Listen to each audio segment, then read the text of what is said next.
ආයිබෝවන් ප්‍රේක්ෂක හිතවතුනි අදත් ඔබ සමග කතා කරන්න බලාපොරොත්තු වන්නේ මේ දිනවල පවතින උණුසුම් දේශපාලන කරුණක් පිළිබඳවයි. ඔබ දන්නවා මේ රජය ඇවිල්ලා දැන් දෙවන අයවැය ඉදිරිපත් කළ ඒකේ උණුසුම. තාමත් ඒ පිළිබඳව අපි දන්නවා අර පාර්ලිමේන්තුව තුල ඒක දැන් කාර්යසභ අවස්ථාවේදී කතා බහ කරනවා. විරුද්ධ පක්ෂයේ නොයෙකුත් දේවල් විවේචනය කරනවා, විවේචන භාජනය කරනවා. මේ හොඳ දේවල් පවා විවේචන භාජනය කරන බව අපිට දැන් හොඳට පේනවා. අපි දැන් මේ අයවැය ගත්තම ඕනම ආර්ථික විශ්ලේෂකයෝ ගත්තොත් ඒගොල්ලෝ කියන්නේ මේ රටේ සංවර්ධනයට, මේ රටේ ආර්ථික වේගය වැඩි කරන්න, ආර්ථිකය හොඳ මට්ටම පවත්වන්න තියෙන ඉතාම සුවිශේෂ අයවැයක් කියලා. නමුත් මේ පාර්ලිමේන්තුවේ විරුද්ධ පක්ෂයේ කියන කිසිම මහා ලොකුවට අවුරුදු 70 තිස්සේ පාලනය කරපු හරිම අර රනිල් කිව්වා වගේ අත්දැකීම් තියෙන අයනේ ඉන්නේ. දැන් සාමාන්‍ය ආණ්ඩු පක්ෂයේ කට්ටිය ඉන්නේ එල්බෝඩ් කාරයෝ කියන රනිල් කිව්වේ දැන් එල්බෝඩ් කාරෙන් එක වැරදි. එල්බෝඩ් කාරෙන් එක හරිය කියලා තමයි විශේෂඥයෝ කියන්නේ. අන්න අර පළපුරුදු කාරයෝ තමයි මෙච්චර කාල අය හොඳට ඉදිරිපත් කරලා රට බංකොලොත් කරේ. ඒක පිළිගන්න පුළුවන් නේ රටම බංකොලොත් කර රට ණය කළා. මුළු ලෝකෙම රට ණය කළා අන්තිමට සංවර්ධනයකුත් නෑ රටත් බංකොලොත් කරපු අයවැයනේ ඉදිරිපත් කළේ. නමුත් දැන් මේ අයවැය මේ රජයේ දෙවන අයවැය ඒක ඉතාමත්ම විශිෂ්ටයි. ඒක ඉතාමත්ම ඵලදායි. ඒක ඉතාමත්ම සෑම ශේෂ්ත්‍රයකටම විහිදී යන අයවැයක් බවට තමයි මේක විශේෂඥයෝ කියන්නේ. ඔය සුම්බුන් කියන ඒවා ඉතින් වැඩක්ම නැහැනේ. සුම්බුන් දැන් ඉන්නේ සුනේ සුන් වෙලානේ. වෙලා තියෙන්නේ මේ අයවැයෙන් පහර වැදුනා මේ රටේ ඉන්න අර හිටපු හොර කල්ලි නඩේට සුන්බුන් වලට තදින්ම දැනුණා. පහර වැදුනා. ඒගොල්ලෝ බලාපොරොත්තු වුණේ මේ අයවැයෙන් හරි රට කඩාගෙන වැටලා කිසිම කෙනෙකුට සහනයක් නැති අයවැයක් ඉදිරිපත් කරාවිය කියලා. නමුත් මේකෙන් වුණේ එකම දේ තමයි අන්න විරුද්ධ පක්ෂය බොහොම කම්පාවට බොහොම කෙඳිරි ගහනවා, එහෙන් අඬනවා, එහෙන් දෙස් දෙවොල් තියෙනවා. අන්න මහා විශාල පරාජයකට පත් වෙලා පරාජයෙන් පරාජය. අපි දන්නවා ඡන්දෙනුත් පරාජය, ජනාධිපතිවරණුත් පරාජය, මහ ඡන්දෙනුත් පරාජය. මේ අයවැයනුත් බැලුවා මොකක් හරි දෙයක්කින් මේ රටට අසහනයක් ඇති කරලා ඒකෙන් උඹ සතුටු වෙන්න බෑනේ. දැන් වල තියෙන්නේ හැම ශේෂ්ත්‍රයකටම හොඳයිනේ. රජයේ සේවකයට, ඒ වගේ වතුකම් කරුවට, ඒ වගේම අනිකුත් ආර්ථිකයට, ශක්තියට, ගොවි ජනතාවට, කෘෂිකර්මයට, ඒ වගේම රටේ තියෙන ඔය සාමාන්‍ය ජනතාවට, ඒ වගේම ආයෝජකීන්ට, මහා පරිමාණ සුළු පරිමාණ ව්‍යාපාරික ප්‍රජාවට ඒ අංශවල පුදුමාකාර සහනයක් ලැබිලා තියෙන්නේ. ඒකට බය වෙලා ඔන්න විරුද්ධ පක්ෂය කෑකෝ ගහනවා, අඬදමර කරගන්නවා. ඒගොල්ලෝ අතරත් ભેද හදාගෙන තියෙන්නේ. ඇයි දන්නවනේ මෙන්න මේ අර බොහොම ලොකුම ප්‍රශ්නේ තමයි කම්කරුවෝ වතුකම්කරුවන්ට 2750ක් වැඩි කරපු ගැන තමයි කවුරුත්ම බය වෙලා ඉන්නේ. ඒ ගැන කවුරුත් වේචනය කරනවා. ඇයි දෙයනේ අවුරුදු 76ක් තිස්සේ මේගොල්ලෝ රට පාලනය කළා. එක රුපියල් 10ක් වැඩි කරගන්න හරියට පුළුවන් වුණාද? අන්න මේ ආණ්ඩුව කෙලින්ම රුපියල් 200ක් වැඩි කළා. අන්න වතුකම්කරුවෝ කිරිබත් කෑවා, සතුටු කඳුළු හෙළුවා, බොහොම ඉහළින් තමන්ගේ ඒ වතුකම් ගන්න දුවා දරුවෝ පවා හරිම සන්තෝෂෙන් අන්න පෙන්නවා. ටීවී වලින් අපි දැක්කා සතුටින් නටනවා, සින්දු කියනවා, වාදනය කරනවා. අන්න අපි දැක්කා ඒ විදිහට. ඒ වගේම අපි දැක්කා මේ විවේචනය කරන අයට එරෙහිව අන්න අර වතුකම් කරුව පොල් ගහනවා දෙවියන්ට කියනවා කියලා මහා හැම තැනම ඒ වගේ හැමදාම ඒ වගේ දෙයක් කෙරීගෙන යනවා. අපි දන්න මේ අය ඇවිල්ලා ඒක ඉතිහාසයේ නොවිරු විදියට කවුරුවත් හිතුව නැති විදියට වැඩි ඡන්ද එහෙනම් ඡන්ද 160කින් දිනුවා. ඇයි දෙයනේ විරුද්ධ පක්ෂයේ හිටපු අර තොණ්ඩමල්ලා වතුකම් ඒ උඩරටින් ආපු සේරම දුන්නනේ 4 දෙනෙක් ඒ පැත්තෙන් දුන්නා කෙලින්ම මේකට පක්ෂව ඒගොල්ලෝ ඊළඟකටත් දෙනවයි කියලා කියනවා වුණා. දෙයනේ ඒගොල්ලෝ පක්ෂව නුදුන්නා මොකද්ද වෙන්නේ? ඒගොල්ලන්ට යන්න වෙන්නේ හෙළුවෙන්. ඒගොල්ලන්ට වතු කරේට යන්න හම්බෙන්නේ නැහැ තවත්. අන්න ඔළුව පාවිච්චි කළා ඡන්දෙ දුන්නා. දැක්කද? දැන් බල විරුද්ධව දුන්නේ කී දෙනාද? 42යි. තවත් කොටසක් ඡන්ද දීමෙන් වැළකීලා හිටියා. අන්න වැඩේ පේනව නේද? මේ ඡන්දේ හරීම විපක්ෂයට ભેද ඇති කරනවා. ඒ කියන්නේ විපක්ෂයේ අයම කොටසක් දුන්න මේකට. විපක්ෂයේ ඉන්න ගමන් අන්න ඒතර විපක්ෂෙත් ભેද කලබගෑනි ඇති වුණා. මෙන්න මේ අයවැය නිසා අයවැය ඡන්ද නිසා අපි දැක්කා අර මෙතන විශේෂයෙන්ම කියන්න තියෙන්නේ රෝහිණී කවිරත්න. එයා ඊ타ත්ම කාන්තාව වෙනුවෙන් දරුවෝ වෙනුවෙන් හඬා වැළපෙන කතා බහ කරන മന്ത്രിවරයෙක් ඒ කාලේ ඇමතිවරියක් වගේ හිටියා නේද? එයාට මොකද්ද වුනේ? හරිම වැඩක් වුනේ. එයාට මේක දරා ගන්න බැරි වුණා. මේකට විරුද්ධ පාර්ලිමේන්තුව කතා කළා විතරක් නෙවෙයි නීති මගටත් ගියා. මේ අතර විපක්ෂ නායකයා මේකේ ಗುಣ වර්ණනා කළා. මේක බොහොම හොඳ වැඩක් කියලා කිව්වා. කම්කරුවන්ට මේ වගේ මුදලක් වැඩි කිරීම හොඳයි කියලා තමයි එයා කිව්වේ. ඒතකොට ඒ දෙන්නට නම් මහා ෆයිට් එකක් තියෙන්නේ. හරියට නිකන් කනේ පාරක් ගැහුවා සජිත් රෝහිණී කවිරත්නගේ අන්න එයාගේ හෙළුව පේන්න පටන් ගත්තා. පේනව නේද? එයාගේ වැඩේ දැන් එයාට කවදාවත් ওই පළාත් වලට යන්න පුළුවන් වේද? දෙමළ ජනතාව අර අහිංසකව මේ රටේ බලන් දෙමළ ජනතාව කරපු සේවය ගැන බලන්න. මේ රටේ ආර්ථිකයට විශාල දායකයක් දෙමින් ඒගොල්ලන්ගේ දහඩිය මේ රටේ පොළවට පත් කළා.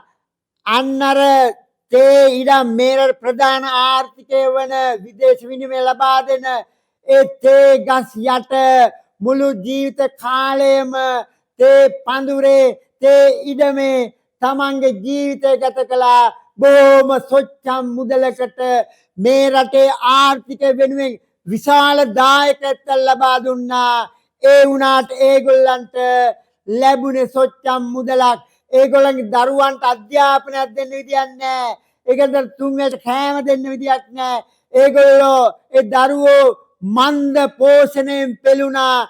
මේ අපේ රටේ වැඩ කරන ජනතාවගේ දරුවෝ මන්ද පෝෂණයෙන් පෙළුණු බවයි සෞඛ්‍ය අංශය නිරාවරණය කළේ. ඒගොල්ලන් රත්න හිඳතාය වගේ බරෑරුම් රෝග තියෙනවා දරුවන්ට. පේනව නේද? ඒව දැක්කේ නෑ රෝහිණී කවිරත්නලා. ඒ රෝහිණී කවිරත්නලා කියන්නේ බොහොම අඬනවා දොඩනවා මේ දරුවෝ වෙනුවෙන් ඒ කාන්තා පරපුර වෙනුවෙන්. නමුත් අරව දැක්කේ නෑනේ. වැඩිපුරක්ම ඔය වතුල වැඩ කරන්නේ තේ දළු නෙලන්නේ කාන්තාවෝ. ඒක රෝහිණී දැක්කේ නෑනේ. රෝහිණී කියන්නේ කවුද කියන එක මොන වගේ හදවතක් තියෙන කෙනෙක්ද? එයා මේකට විරුද්ධ වුණා. විරුද්ධ වෙලා මේ අපේ ටැක්ස් වෙන බදු මුදල් මේගොල්ලන්ට වෙන් කිරීම වැරදි කියලා චෝදනා කළා. අන්න දැන් දෙස් දෙවුල් තියෙනවා. අන්න රජ විරුද්ධ පක්ෂයට සහ රෝහිණීට දෙස් දෙවුල් තියෙනවා. අන්න අර කම්කරු ජනතාව පොල් ගහනවා. පේනව නේද වැඩේ? අන්න විරුද්ධ පක්ෂයේ කීප දෙනෙක් මෙහෙම කතා කළා. දැන් වෙලා තියෙන්නේ දැන් බිම්මල් රත්නා කිව්වා මේ වැඩෙන් විරුද්ධ පක්ෂය හත් පොළවේ ගහගත්තා. හත් පොළවේ ගහගත්තා. පේනවද? සුනේ සුණු මහජනයට මුහුණ දෙන්න බෑ. ඒගොල්ලන් අතර සමගියක් පවත්වන්න බැරි ගානට ඇවිල්ලා තියෙන මේ වැඩෙන් අන්න රෝහිණී කවිරත්න හරියට නම් කතා කරන්නේ මේ රටේ ජනතාවට සුඛිත මුක්ත රෝගයක් අරන් දෙන්න වගේ. නමුත් එයා දැක්කේ නෑනේ අර කොවිඩ් කාලෙද්දි පවා අර ගෝඨාභය ගෙන අර ඒ ඔය යුරෝපයේ ඉන්න රටවල් වල ඉන්න කාන්තාවෝ අසරණ වෙලා ඒගොල්ලෝ ගෙනාව. ඒතකොට ඒ මේ රටේ මුදල්නේ යව්වේ ඒ වෙලාවේ නෑනේ. ඒ වගේම ඒවට කඳුළු සැලුවේ නෑනේ. අන්න ඒවට විරුද්ධ කතාවල් නෑ. නමුත් මැද පෙරදිග ඉන්න කට්ටිය ගෙන ගන්න බැරි වුණා. වැඩ කරන ජනතාව ගෙන ගන්න අමාරු වුණා. ඒ කොටසයි ගෙනාවේ. අර ඒ වගේ වෙලාවක් නෑ. ඒ වගේම තවත් කතාන්දර තියෙනවා. ඔය වතු සංවර්ධන ගෙනාපු කෝටි ගානක මුදලක් මේ රටේ ඉන්න යම් යම් කම්පැනි වලට ඒගොල්ලෝ බෙදාගත්තා කෝටි ගණනක්. නමුත් ඒවට රෝහිණීට බැරි වුණානේ පැමිණිල්ලක් කරන්න. අර ඊයේ පෙරේදා අර සමන්ත විද්‍යාරත්න ඇමතුමා ඒක පැහැදිලි කරානේ. මේ වතු සංවර්ධන ලෝක බැංකුවේ ණය මුදලක් ලැබුවා. ඒකත් බෙදාගෙන ඒ ලිස්ට් එකත් ඉදිරිපත් කළා. ඒතර ඒවට විරුද්ධ යන්න බැරි මොකෝ? ඒ වෙතින් තමන්ගේනේ තමන්ගේ අයනේ නෑදෑයෝ ඥාතීන් තමන්ගේ පක්ෂේ එකට කාපු බීපු නටපු හොටෙල් ගානේ නටලා බීලා කාලා ඒගොල්ලන්ට විරුද්ධව ගියේ නෑ. අන්න මොන තරම් පන්ති ભેදයක් තියෙනවද? මේගොල්ල බලන්න මේගොල්ලෝ කතා තමන්ගේ පන්තියට හොරකම් කරාට කමන්නේ. අහිංසක ජනතාවට පඩි වැඩි කළොත් තමයි නරක. අන්න බලන්නකෝ වැඩේ නේද? අන්න දැන් පේනව නේද? පේනව නේද මේ රටේ ජනතාවට දකින්න තියෙනනේ මේ වගේ හොල්මන් මේ වගේ මහා යක්ෂණියන් වගේ තමයි මේක හදවත් අපිට පේන්නේ. අපි හිතන්නේ නිකන් මහා පෙනුමට මහා ලස්සනයි මහා රට වෙනුවෙන් ඉදිරිපත් කළද විහාර මහා දේවිල වගේ. වැඩ නම් තුච්චයි. ඒගොල්ලන්ගේ කාලෙදි එයා කියන්නේ මට රනිල් එහෙම නැත්නම් සජිත් දකුණු අතයි වම් අතයි වගේ ඒ තරම් සුහදයි.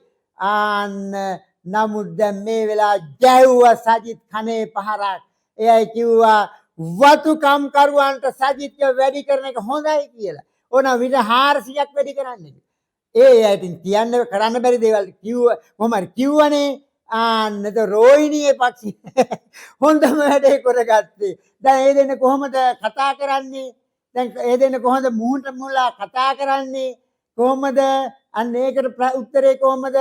රෝහිණීගෙන් අහන්න තියෙන ඕවගේ ප්‍රශ්න අන්න අර මුදල්ලා ඒවා මේ රටේ ජනතාවට මුදල් ඒගොල්ලෝ බෙදාගකෝ ඒකට ගියේ කෝ ඔයා ගියේ නෑනේ. අර ඒව තමයි ප්‍රශ්න. එදා නෑ. දැන් කෙලවෙලා තියෙන්නේ දැන් දන්නෝ රෝහිණීලට විපක්ෂයට කර කියා ගන්න යන්නේ මේ අය වැය නිසා රජයේ සේවකයෝ මේ වන විට පුදුමාකාර සන්තෝෂෙන් ජීවත් වෙනවා. තමන්ගේ දරු පවුල නඩත්තු කරන්න උගන්වන්න හොඳ වැටුපක් දැනටමත් තියෙනවා. ඒක තවත් ඊළඟ ජනවාරියට ඔන්න ලොකු ගාණක් ලැබෙනවා. හරිම සන්තෝෂෙන් ඉන්නේ. විපක්ෂය ඔළුව බිම ඇනගෙන ඉන්නවා. බිම ඇන ගන්න ඉන්නවා. උත් බලන්නකෝ. ඒතකොට පේනව නේද? ඒ අතන 1950 ගෙහෙන් කෙලවගෙන තියෙනවා. ඒකෙන් නම් මේ රටේ වතු කරේ ජනතාව නම් මේ ඒගොල්ලෝ තවත් මේ කපේට මේ ඔය ආණ්ඩුවලට නම් ඡන්දයක් නම් දෙන්නේ නැහැ. ඒක නිසා තමයි රෝහිණීල කෑමොර ගහන්නේ. අපි මෙච්චර කල් ඒගොල්ලන් ඡන්දේ ගත්තා. අපි ඔච්චර පඩි වැඩි කරේ නෑ. අපි පඩි වැඩි නොකර කරගත්තා. අප රවට්ටගෙන ඡන්දේ ගන්න තිබුණේ එකත් අපට නැති වුණා කියන එක තමයි විරුද්ධ පක්ෂයට දැන් තියෙන ප්‍රශ්නය. අන්න දැන් කරන්න දෙයක් නෑ. තවත් മന്ത്രിවරයෙක් විරුද්ධ පක්ෂයේ බණ්ඩාර කියලා එයත් වේදනක අම්බිකා ගැන පවා කිව්වා. ඒකල ඉතින් බොහොම පහත් තැන්වල ඉන්නේ ආවේ. ඒ වගේම එයා ඔය අර ට්‍රිලියන කියන එකත් මහා සොච්චම් මුදලක් ගානට කතා කළේනේ. ඒගොල්ලන් සොච්චම් මුදල වෙන්නේ නැති. නව මෙහි භාණ්ඩාගාරට අනුර කුමාර දිසානායකට විශාල මුදලක් ඒව පවා විවේචන කළා. ඒ වගේම ඔය ඒගොල්ලෝ පවා කිව්වේ 200 දෙනෙක් වැරදි ඔය බදු මුදල් ඔහොම බෙදන එක. ඒගොල්ලෝ පුළුවන් නේ අනිත් පැත්තට බෙදන්න. ඒක ඕන් තරම් බෙදන්න ජනාධිපති අරමුද ඔහේ බෙදා ගන්නවා. ඊට පස්සේ තව නිවාස වර්ගයක් බෙදාගෙන ත්‍රී පෙරේදා මොන්න තරම් අපරාධ කරපු කට්ටියක්ද ඔය විපක්ෂයේ ඉන්නේ മന്ത്രിවරු සහ අර පැරදුණු දේශපාලඥයින්. දැන් මේ වන විට මේගොල්ලෝ දැන් ඔන්න 21 වැඩේට තමයි දැන් ලේස්ති මේති වෙන්නේ. අන්න අර නාමල් යනවා. අපි දැක්කා එක පක්ෂ නායකයෝ හම්බෙන්න. අපි දැක්ක සුමන්දිරන් පවා හම්බෙන්න ගියා. එයා කිව්වා මට තාම තනියෙන් තීරණයක් ගන්න බෑ. දේශපාලන මණ්ඩලෙත් එක්ක කතා කරලා ඕන තීරණ ගන්න කියලා එයා කිව්වා. ඒ වගේම එයා ගියානේ ඉතින් අර මහගෙදරට පවා ගියානේ. දැන් අර ඒ කාලේ දෙගොල්ල එක කෙලගත්තනේ. මහගෙදර විනාශ කරු මිනිස්සුෝනේ රාජපක්ෂලා විනාශ කළ පුච්චලා කඩලා බිඳලා ඒක හිත සේරම විනාශ කළනේ පොට්ටු ඇදුවේ. නමුත් අන්නද අද මහගෙදරට යනවා මේ වැටිච්ච ප්‍රපාතෙන් ගොඩ එන්න මේගොල්ලෝ දැන් නඩු තියෙනවා. ඒ නඩු වලට මුහුණ දෙන්න බැරි වෙලා තියෙනවා. ඒක නිසා දැන් මේගොල්ලෝ එකතු වෙන්න මේ අර බැනගත්තු කට්ටිය එකතු වෙලා හරි ඒකට මුහුණ දෙන්න. දැන් ඔන්න 21 තියෙනවා. 21 මොකද්ද කරන්න හදන්නේ? දැන් ඒගොල්ලෝ මුලදී කිව්වේ ආණ්ඩුව පෙල්ලන්න. පියන ආණ්ඩුව පෙරලන පළවෙනි වෙඩිමුරය. දැන් නාමල් කියනවා අපි යන්නේ රජයට අර දීප පොරොන්දු මතක් කරන්න. මතක් කරන්න දෙයක් නැහැ. ඒ ලෝකෙල තියෙනවා. මැතිවන ප්‍රකාශනේ තියෙනවා. අර මතක් කරන්න කියලා අලුත් වාක්‍යයක් දැන් ගෙනාවා. මොකද දන්නවයි ඒකෙන් අර ඒගොල්ලන්ට එන බැනුම් චෝදනාවලින් නිදහස් වෙන්න අපි යන්නේ අන්න අර පොරොන්දු මතක් කරන්න. මතක් කරලා බලමු ඉතින් ඔයාලා මතක් කළා හරි වැඩේ කළා දෙන්නකෝ.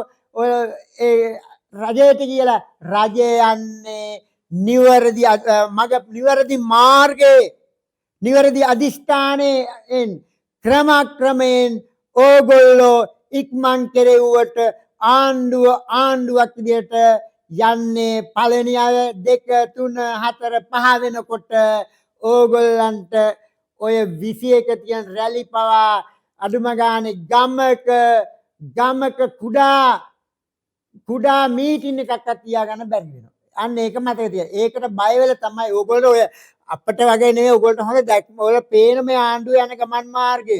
ඕගොල්ලෝ වදින බව ඕගොල්ලෝ පේනවා. ඒකයි ඕගොල්ලෝ ඔහොම කරන්නේ. අපට වඩා ඕගොල්ලන්ට හොඳ දැනුමක් තියෙනවනේ. අත්දැකීම් බහුලයිනේ. රජය මේ වගේ ගියොත් නම් අපේ පක්ෂ තනිකරම දිය වෙලා යනවා. ත්‍රිවිල් පක්ෂ බවට පත් වෙනවා.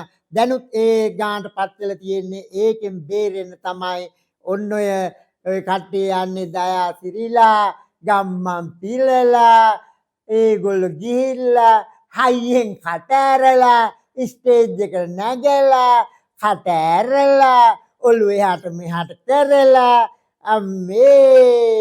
අම්මේ ඔන්න වැඩේ දෙනවා. ඔන්න මේ ආණ්ඩුවට කෙලවුණා. ඔන්න ඉවරයි කියලා මහා ලස්සනට කතා කරා. දැන් ඉඳලා හොඳ දත් මැදලා හොඳට හොඳ ටූත් පේස්ට් එකක් එහෙම අරගෙන මේ දවස්වල හොඳට දත් මැදගෙන ලේසි වෙන්නකෝ. ඔය හොඳට සුදු ෂර්ට් එහෙම නැත්නම් හොඳ ලස්සන බැනියා ඔය ෂර්ට් තියෙන සුදු පාට ඒ හොඳට අයන් කරගෙන ලේසි වෙලා හොඳ රෙද්දිම් වලින් හොඳ වටිනා රෙදි වලින් හොඳ ඇඳුම් එහෙම මහස්වගෙන තෙල් සාපුවට ගිහිල්ලා ඒව හොඳට මැදගෙන ඒව තියලා එදා උදේ පාන්දර හොඳට මේකප් එකක් දාලා ඇඳගෙන හොඳ වාහනකින් ඉස්සරහ තියාගෙන ලස්සනට යන්නකෝ ගිහිල්ලා බහින්නකෝ. ඇයි ප්‍රභූවරු වගේනේ. හැබැයි එදා වගේ ඔයගොල්ලන් ලැබෙන්නේ අර ඉස්සරහට පස්සට ආරක්ෂක හමුදාවෝ ඒව නෑ. ඔය ඉතින් තමන්ගේ කාර්යය ලොකු වටන වාහනකින් ගිහින් බහින්නේ නැහැ කි. බැලලා ඔය එකිනෙකට ආයිබෝන් කියාවි, hina වේවි, කට ඇරේවි, ඔය ආදි වේවි බලමුකෝ. ඉතින් මහා සුන්බුන්නේ. හොඳයි නම් ප්‍රේක්ෂකිතවරු පුතුනි අපි අද ඔබෙන් සමුගන්නම්. අපි නැවතත් හමු වෙමු. ඔබ සැමට සුබ දවසක්.